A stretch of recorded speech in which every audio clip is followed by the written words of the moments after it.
السلام علیکم ورحمۃ اللہ وبرکاتہ۔ بسم اللہ الرحمن الرحیم، والصلاة والسلام علی سیدنا و مولانا محمد وعلی آلہ واصحابہ اجمعین، اما بعد۔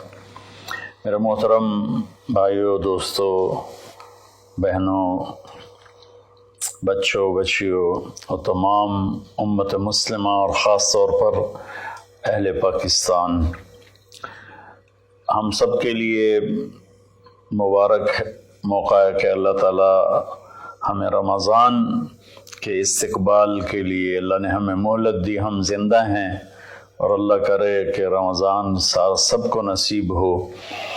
رمضان ایک خاص مہینہ ہے جو اللہ کی رحمتوں کو لینے کا ہے۔ اللہ تعالیٰ کا عرش پہلے آسمان پر آ جاتا ہے، جہنم کے دروازے بند کر دیے جاتے ہیں، جنت کے دروازے کھول دیے جاتے ہیں۔ یہ پہلے کسی امت کے لیے نہیں تھا۔ ان کا روزہ مشقت والا تھا، افطاری سے افطاری۔ ہمارا روزہ اس کے مقابلے میں بہت آسان ہے، سحری بھی افطاری بھی۔ ان کی نماز تراویح نہیں تھی، ہماری نماز تراویح ہے قرآن سننے کے لیے، قرآن کو زندہ رکھنے کے لیے۔ تو اللہ تعالیٰ کی طرف سے اعلان ہوتا ہے، 24 گھنٹے دن رات یہ اعلان ہوتا ہے، هل من مستغفر فاغفر له، هل من تائب فاتوب علیہ، هل من سائل فاعطیہ۔ یہ تین آوازیں 24 گھنٹے چلتی ہیں آسمانوں پر۔ کوئی ہے معافی مانگنے والا، میں اسے معاف کروں، کوئی ہے توبہ کرنے والا، میں اس کی توبہ کو قبول کروں، کوئی ہے مجھ سے مانگنے والا کہ میں اسے عطا کروں۔ اور پھر ایک فرشتہ اعلان کرتا ہے، یا باغ الخیر اقبل، اے نیکی کے چاہنے والے زور لگا، آگے بڑھا۔ اور دوسرا فرشتہ اعلان کرتا ہے، یا باغ الشر ادبر، اے گناہوں میں ڈوبے ہوئے انسان واپس آ جا، اللہ کی چھاؤں میں آ جا، اللہ کی رحمت میں آ جا، اللہ کی بخشش کی چادر میں اپنے آپ کو چھپا لے۔ اور اس میں فرض 70 فرض کے برابر ہو جاتا ہے، نفل فرض کے برابر ہو جاتا ہے۔ اور حضرت علی رضی اللہ تعالیٰ عنہ علیہ السلام کا فرمان ہے کہ کوئی شخص ایک فرض روزہ چھوڑ دے، پھر اس کی قضا میں قیامت تک عملی نفلی روزے رکھتا رہے تو اس ایک فرض کو نہیں پہنچ سکتا۔ تو سارے دوستوں سے درخواست ہے کہ روزے کا اہتمام فرمائیں اور اللہ کی رحمت کو لوٹ لیں۔ اور میں ایک حدیث سناتا ہوں کہ میرے نبی نے کس طرح رمضان کا استقبال کیا۔ آپ ممبر پر تشریف لائے، خصوصی طور پر جمع کیا، یا جمعہ کا خطبہ تھا تو آپ خطبہ بیٹھ کے نہیں دیتے تھے، کھڑے ہو کے دیتے تھے، چونکہ آپ کا خطبہ مختصر ہوتا تھا۔ تو آپ نے فرمایا، ماذا یستقبلکم وماذا تستقبلون، وہ کون آ رہا ہے؟ مفہوم ہے، لفظی ترجمانی مفہوم مدر۔ ہم نے کہا وہ کون آ رہا ہے اور تم کس کی طرف جا رہے ہو؟ سب یوں ہو گئے۔ پھر آپ نے کہا، ماذا یستقبلکم وماذا تستقبلون، وہ کون آ رہا ہے اور تم کس کی طرف جا رہے ہو؟ سارے صحابہ میں ہلچل مچ گئی۔ تیسری دفعہ، ماذا یستقبلکم وماذا تستقبلون، وہ کون آ رہا ہے، کس کی طرف جا رہے ہو؟ سارے پیچھے مڑ مڑ کے دیکھیں، پیچھے تو کوئی بھی نہیں۔ تو حضرت عمر رضی اللہ تعالیٰ عنہ کھڑے ہوئے علیہ السلام، انہوں نے فرمایا، یا رسول اللہ اوحی نزل، یا رسول اللہ کوئی وحی آئی ہے؟ آپ نے فرمایا، لا، کہ نہیں۔ اعدو حضر، اللہ نے آپ کو آنکھ دی ہے دیکھنے والی، تو کیا کوئی دشمن مدینے کی طرف آ رہا ہے اور آپ نے دیکھ لیا ہے اور وہ ہم پر حملہ کرنے آ رہا ہے، ہم تیاری کریں؟ آپ نے کہا، اللہ، نہیں، یہ بھی نہیں۔ تو انہوں نے پوچھا، بھائی یا رسول اللہ کون آ رہا ہے؟ تو آپ نے کہا، رمضان آ رہا ہے۔ سبحان اللہ، کیا خوبصورت انداز تھا متوجہ کرنے کا، عظمت بٹھانے کا، ہیبت بٹھانے کا رمضان آ رہا ہے۔ پھر آپ نے اس کے فضائل سنائے کہ اس میں جنت کے دروازے کھل جاتے ہیں، جہنم کے دروازے بند ہو جاتے ہیں، اور جنت کی حوریں اللہ سے دعا کرتی ہیں یا اللہ اس رمضان میں اپنے نیک بندوں میں ہمارے شوہر ہمارے لیے منتخب فرما اور ان کے ذریعے ہماری آنکھیں ٹھنڈی فرما۔ اور جہنم کے سارے دروازے بند ہو جاتے ہیں، شیطان قید ہو جاتا ہے۔ اور اس رمضان کا مطلب ہے جلنا، رمض یرمز، جلنا۔ سارے مہینوں کے نام عربوں نے رکھے، محرم، صفر، ربیع الاول، ربیع الثانی سے لے کر آخر تک۔ رمضان کا نام اللہ نے قرآن میں لکھا، شہر رمضان الذی انزل فیہ القرآن، کہ یہ عرشوں پر اس مہینے کا نام طے ہوا رمضان۔ تو اس مہینے کے نام اور روزے میں کیا مطابقت ہے، ان میں جوڑ کیا ہے کہ رمضان جل جانا۔ اس میں جب کوئی روزہ رکھنے والا، روزہ رکھنے والی جب روزے رکھتا جاتا ہے تو اس کے گناہ پچھلے سال کے جلتے جاتے ہیں، جلتے جاتے ہیں، جلتے جاتے ہیں، یہاں تک کہ اللہ جیسے لوہے کو صاف کیا جاتا ہے آگ سے، اور دھاتوں کو صاف کیا جاتا ہے آگ سے، اور ظاہری میل کو صاف کیا جاتا ہے پانی سے، تو پورے سال میں جو گندگیاں ہمارے اندر گھس جاتی ہیں، کبھی حسد، کبھی بغض، کبھی کینہ، کبھی کچھ، تو اللہ تعالیٰ اس کو اندر سے کھینچ کے باہر نکال کے صاف کر دیتا ہے۔ اور عید کی رات کہتا ہے کہ فرشتوں سے جن مزدوروں نے مزدوری پوری کر دی ہو تو اس کا کیا، اس کے ساتھ کیا ہونا چاہیے، تو سب نے عرض کیا اس کو مزدوری ملنی چاہیے۔ تو پھر اللہ تعالیٰ فرماتے ہیں تم گواہ رہو، میرے بندوں نے دن میں روزہ رکھا، رات کو قیام کیا اور میرا قرآن سنا، میں اس مزدوری کے بدلے ان کے سارے گناہ معاف کرتا ہوں۔ تو میری درخواست ہے تمام بہن بھائیوں سے کہ ہم اس کی تیاری کریں۔ ایک تیاری ہوتی ہے ظاہری جو ہم چیزیں اکٹھی کرتے ہیں، ایک تیاری وہ ہے جس کے بغیر ہمارا روزہ قبول نہیں ہوگا۔ میرا نبی کا فرمان ہے 4 آدمی ایسے ہیں جن کی لیلۃ القدر میں بھی بخشش نہیں ہوتی تو رمضان کی باقی راتیں تو اس سے ادنا ہیں، کہ 4 اگر قسم کے گناہ، چاروں کسی میں ہوں یا ایک کسی میں ہو، بخشش نہ ہونے کا مطلب یہ ہے کہ اگر وہ توبہ نہیں کرے گا تو اس کا روزہ اس سے معافی نہیں دلا سکے گا۔ توبہ کرنے پر تو کفر معاف ہو جاتا ہے، توبہ کرنے پر تو شرک معاف ہو جاتا ہے، ہر بڑے سے بڑا گناہ معاف ہو جاتا ہے۔ اور اللہ کی رحمت کا بتاؤں، میرے نبی کا فرمان ہے ما اصر من استغفر وین عاد فی اليوم 70 مرۃ۔ چند دن پہلے ایک نوجوان نے مجھے فون کیا، مولانا بڑی توبہ کرتا ہوں پھر گناہ ہو جاتا ہے، 10-15 دن سے اوپر نہیں گزرتا ہے پھر گناہ ہو جاتا ہے، پھر توبہ کرتا ہوں تو یہ توبہ کا مذاق ہے، میری بخشش نہیں ہوگی۔ وہ دوڑ رونے لگا ٹیلی فون پر۔ تو جب تھوڑا اس کے آنسو روکے تو میں نے اس کا بیٹا تو میں ایک حدیث سناتا ہوں کہ میرے نبی کا فرمان ہے جو دن میں 70 دفعہ توبہ توڑے، اور 70 سے مراد 10 7 70 نہیں، عربی میں 70 سے مراد ہوتا بے شمار۔ میرے نبی نے فرمایا کہ جو دن میں 70 دفعہ توبہ توڑے اور پھر توبہ کر لے سچے دل کے ساتھ، تو میرے رب کی نظروں میں وہ محبوب ہے، وہ اس کا پیارا ہے، چاہے وہ بار بار توبہ توڑتا ہے لیکن اس کے بعد وہ روتا ہے، معافی مانگتا ہے، اور آخری سانس تک اللہ نے توبہ کا دروازہ کھلا رکھا ہے۔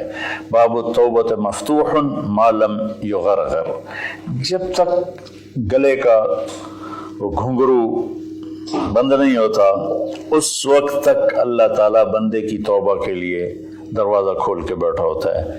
موت نظر آنے لگے پھر کہے یا اللہ میری توبہ، تو وہ قبول نہیں ہے، لیکن اس سے 1 منٹ پہلے اسے پتہ نہ ہو وہ توبہ کر لے تو اللہ اس کی توبہ معاف کرتا ہے۔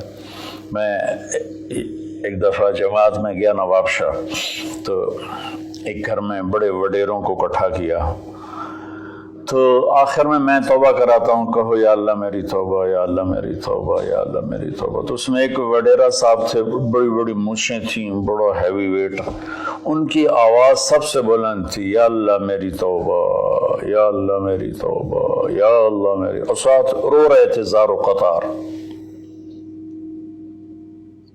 واہ میرے رب! یہ بیان تھا ظہر سے پہلے۔ وہ گھر گئے ہیں اور رات کو ان کو ہارٹ اٹیک ہوا اور ان کا انتقال ہو گیا۔ ساری زندگی نافرمانی میں تھی۔ مجھے لوگوں نے بتایا کہ وہ بڑے کوئی اچھا زندگی کا رخ نہیں تھا، لیکن میں یقین سے کہتا ہوں کہ اس دن کی ان کی توبہ نے ان کو اللہ کی بارگاہ میں محبوب بنا دیا، مقرب بنا دیا۔ تو میں صرف 4 باتیں ہیں میرے بھائی بہنوں۔ ایک ہے مدمن خمرن، جو مستقل شرابی ہو اور شراب کا عادی ہو، اس کی رمضان کے روزے سے بخشش نہیں ہوتی۔ عاق لوالدیہ، جو والدین کو پرزے کر دے۔ والدین کا اونچا بول کبھی کبھی بولا جاتا ہے، کبھی بدتمیزی ہو جاتی ہے، اس کو نافرمانی نہیں کہتے۔ جو اپنے والدین کے دل کے ٹکڑے آنکھ پھاڑنے کو کہتے ہیں۔ یہاں اللہ تعالیٰ نے، اللہ کے نبی نے نافرمانی کا لفظ استعمال نہیں کیا، بلکہ حقوق کا مطلب کسی چیز کو پھاڑ کے پرزے کر دینا۔ تو جو ماں باپ کو اتنا زخمی کرے کہ ان کی آہیں نکلیں، ان کے آنسو نکلیں، اس کی بھی بخشش نہیں ہوگی۔ تیسرا، جو قاطع الرحم، جو رشتہ داروں سے لڑتا رہتا ہو، کسی سے نہ بنا کے رکھے، نہ بھائی سے، نہ بہنوں سے، نہ چاچے سے، نہ مامے سے۔ ماں اور باپ کی طرف سے جتنے رشتے ہیں وہ رشتے ذوی الارحام کہلاتے ہیں۔ جو ان رشتوں کو توڑتا ہے اور ان سے لڑتا بھڑتا ہے، اپنے آپ کو سپیریئر سمجھتا ہے، یہ سب گند ہے، یہ سب ایسے ہیں، ایک اس کی بخشش نہیں ہوتی۔ اور چوتھا ہے المشاحن، جو دل میں کسی کے لیے بغض پالتا ہو، نفرت رکھتا ہو، حسد رکھتا ہو۔ المشاحن کا لفظ ان ساری چیزوں پر ہے۔ تو میرے بھائی بہنوں، اس میں جو چیز سب سے زیادہ عام ہے نا، وہ آخری ہے۔ ہر آدمی شرابی نہیں ہے، اللہ کا فضل ہے، کروڑوں مسلمانوں نے کبھی شراب کو دیکھا بھی نہیں ہے۔ ہر آدمی ماں باپ کا نافرمان نہیں ہے، ہر آدمی اپنے رشتہ داروں سے لڑا ہوا نہیں ہے، لیکن ہر آدمی اپنے دل میں کسی نہ کسی کا بغض پالے بیٹھا ہے، کسی نہ کسی کی نفرت لیے بیٹھا ہے، کسی نہ کسی کا حسد لیے بیٹھا ہے، کسی پر غصہ لیے بیٹھا ہے۔ یہ چونکہ انسان کی فطرت ہے کہ وہ منفی چیزوں کی طرف جلدی جاتا ہے، نیگیٹیویٹی کی طرف ایسے جاتا ہے جیسے پانی اوپر سے نیچے، اور پازیٹیو چیزوں کی طرف جانا مشکل ہوتا ہے جیسے نیچے سے اوپر جانا۔ تو اس میں پھر آدمی پھسل جاتا ہے۔ ایک اس ہمارے سوشل میڈیا نے اس طرح نفرت پھیلا دی ہے، جھوٹی باتیں کر کے، جھوٹے عنوان لگا کر۔ تو میری گزارش ہے سارے بہن بھائیوں سے، ہم رمضان کی تیاری کریں۔ کیا تیاری کریں؟ ہم اللہ نہ کرے کوئی شرابی ہو، کوئی ہے تو اللہ کے واسطے توبہ کر لے۔ اللہ نہ کرے کہ کوئی ماں باپ کا نافرمان ہو، ہیں بہت سے ہیں، کوئی ہیں تو وہ توبہ کر لیں۔ اللہ نہ کرے کوئی رشتہ داروں سے لڑتا رہتا ہو، کوئی ہے تو وہ توبہ کر لیں۔ میرا رب نہ کرے کہ ہمارے دلوں میں میل ہو، ہم اپنی میل کو صاف کر لیں۔ میرے نبی نے فرمایا کہ اے میرے بیٹے انس، میری ایک عظیم الشان سنت ہے، میں شارٹ کٹ کر کے بتا رہا ہوں، اگر تو اس پہ قابو پا گیا تو جنت میں میرا ساتھی بن جائے گا۔ اور وہ یہ ہے کہ اس دل کو پوری دنیا کے انسانوں کے کھوٹ سے پاک کر دے۔ لیس فی قلبک غش لأحد فافعل۔ تو اس آخری مضمون پر میں گزارش کرتا ہوں، اپنی بات بھی ختم کرتا ہوں، کہ ہم ایک دوسرے کو معاف کریں۔ چونکہ ہمارا ملک تقسیم ہے بہت سے طبقات میں، مذہب کے نام پر بھی بے شمار طبقات ہیں اور نفرت سے بھرے ہوئے ہیں، سیاست کے نام پر بے شمار طبقات ہیں، نفرت سے بھرے ہوئے ہیں، قوم کے نام پر، زبان کے نام پر، اور